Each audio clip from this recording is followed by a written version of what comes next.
오늘은 신라의 전성기를 연 진흥왕에 대한 이야기를 해볼까 합니다. 만약 6살짜리 아이가 나라의 왕이 된다면 어떨까요? 그것도 삼국시대라는 치열한 경쟁의 시대에 말이죠. 오늘 이야기할 진흥왕은 그런 살벌한 시대에 태어나 어린 나이에 왕위에 올랐지만 명군이라 불릴 만한 업적을 남긴 바로 그런 기적 같은 이야기의 주인공입니다. 그리고 진흥왕은 신라 역사상 가장 위대한 정복 군주가 되었는데요. 거기다가 그는 삼국시대의 판도를 완전히 뒤바꿔 놓은 혁명가이기도 했죠. 진흥왕은 534년 갈문왕의 아들로 태어났고 이름은 김삼맥종이었습니다. 갈문왕은 제22대왕 지증왕의 아들이자 제23대왕 버풍왕의 동생이었죠. 갈문왕은 왕이 되지는 못했고 훗날 추존된 왕이었습니다. 이후 김삼맥종이 6세가 된 540년 버풍왕이 후계자 없이 세상을 떠나자 조카였던 그가 왕위를 물려받았죠. 당연히 어린 나이에 직접 정사를 볼 수는 없었기 때문에 태후가 섭정을 시작하게 되었는데 이 태후가 정말 대단한 분이었습니다. 즉위 직후 대사령을 내려 백성들의 마음을 안정시켰고 문무관의 관작을 한 등급씩 올려주어 신하들의 충성심을 다졌으며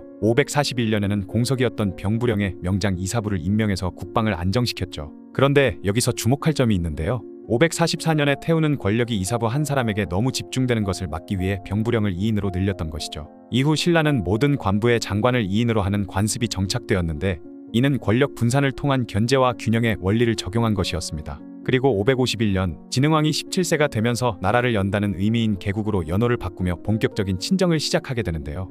태후는 수렴청정 기간 동안 선정을 베풀어 신라의 국력을 많이 발전시킨 뒤 장성한 진흥왕에게 물려주었던 것입니다. 이때부터 신라의 급격한 변화가 일어나기 시작하죠. 김무력 같은 젊고 품계가 낮은 신진장수들이 이사부 등 기존의 노중신들을 대체하기 시작하면서 군수 내부에 급격한 세대교체가 일어났습니다. 이는 진흥왕이 단순히 왕좌에 앉은 것이 아니라 자신만의 새로운 정치적 비전을 가지고 있었다는 것을 보여주고 있죠. 548년 고구려가 백제의 독산성을 공격했을 때 신라는 나제동맹에 따라 3,000명의 병력을 파견해 고구려군을 물리쳤습니다. 이것이 독성산성 전투였는데 여기서 신라의 군사적 실력이 처음으로 드러나게 되죠. 550년에는 더욱 놀라운 일이 일어납니다. 고구려가 백제의 도살성과 금연성을 점령했는데 신라 이사부 장군의 군대가 출병해서 이 두 성을 되찾아 점령했죠. 그런데 여기서 중요한 건 신라가 이 성들을 백제에 돌려주지 않고 자신들의 영토로 만들었다는 점입니다. 이 사건을 통해 고구려는 물론이고 나제동맹에 있던 백제에게도 신라의 군사적 우위를 확실하게 각인시키는 계기가 되었죠. 그리고 551년 진흥왕은 역사를 바꿀 대담한 결정을 내립니다.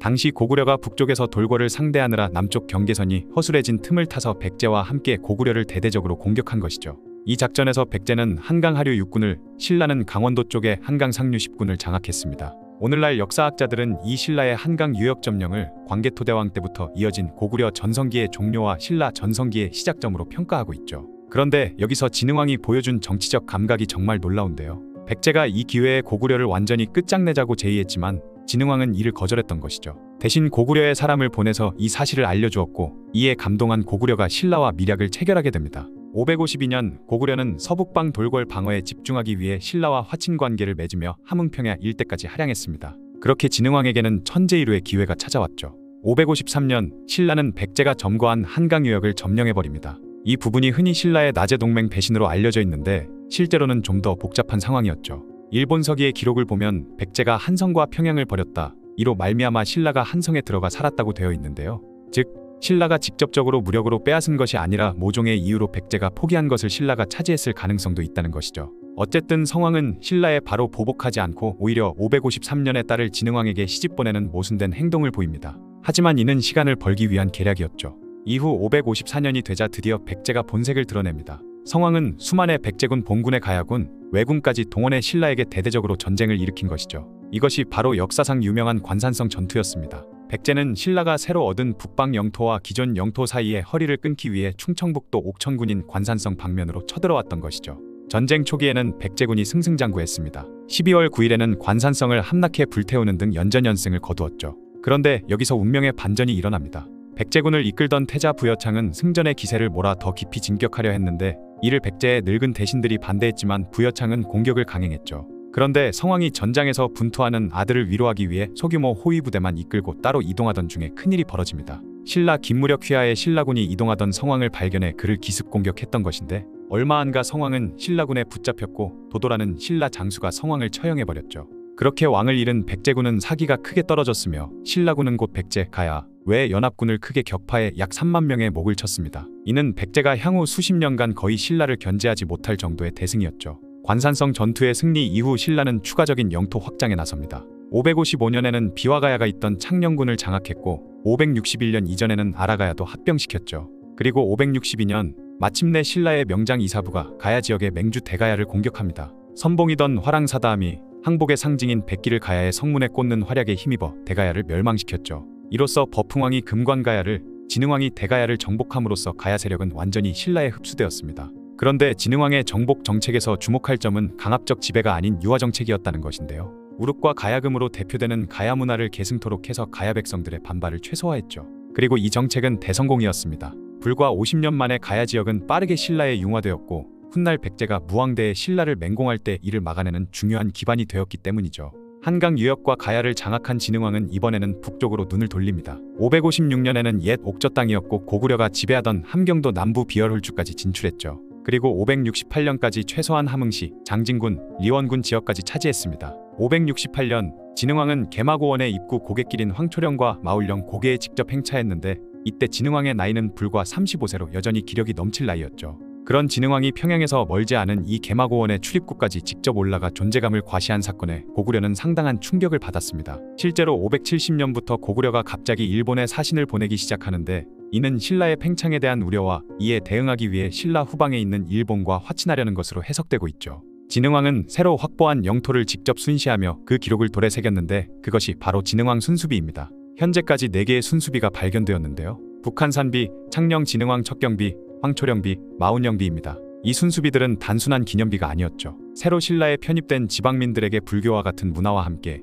신라의 뜻을 전파하는 중요한 수단이었습니다. 특히 단양 신라 적성비에서는 새로 신라에 복속된 중부지방 주민들에게 신라를 위해 공을 세우면 죽더라도 유족이 합당한 보상을 받는다는 보훈체계를 명확히 하기도 했죠. 이런 정책들로 인해 이들 지역은 빠르게 신라에 충성을 바치게 되었던 것입니다. 그런데 진흥왕은 단순한 정복 군주가 아니었는데요. 그는 불교를 통한 사상적 통합에도 큰 관심을 기울였죠. 544년에 흑륜사를 완공했고 553년에는 황룡사를 창건했습니다. 574년에는 황룡사의 장육 존상을 주조해서 안치했는데 이는 나중에 신라 삼보 중 하나로 꼽히게 되죠. 특히 주목할 점은 고구려의 명망 높은 승려 해량을 등용해 신라 최초의 국통으로 삼은 것입니다. 이를 통해 신라는 중국 남북조 두 계통의 불교와 고구려 계통의 불교까지 어우러진 융합 불교를 만들어낼 수 있었죠.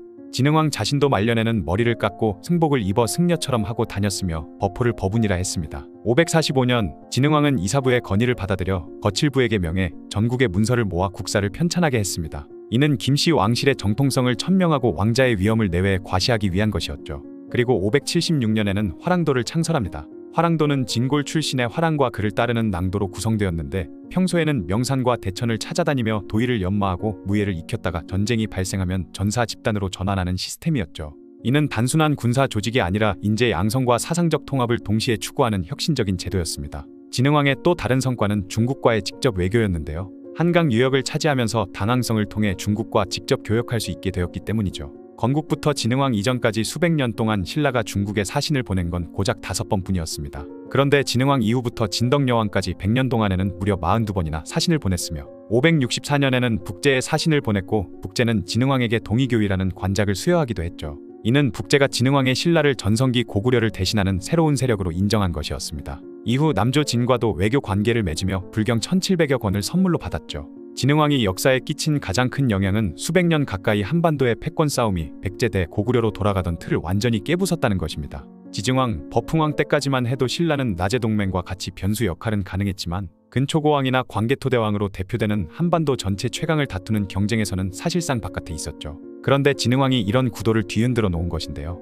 신라가 한반도 중부 지방을 장악하면서 백제는 해상을 제외하고는 사실상 고립무원 상태로 전락했고 고구려도 한강 유역을 상실해 언제든지 수도 평양성 근처까지 위협당할 수 있는 처지가 되었습니다. 또한 진흥왕의 영토 확장은 단순한 정복 이상의 의미를 가졌습니다. 한강 유역과 가야 지방을 차지함으로써 훌륭한 군사적 요충지와 압도적인 자원 그리고 훌륭한 교역망을 얻었기 때문이죠. 특히 한강 유역은 당나라와의 교역 루트를 담당하는 곳이었기 때문에 이곳이 없었다면 중원 왕조와의 교류 및 나당 동맹이 불가능했을 것입니다.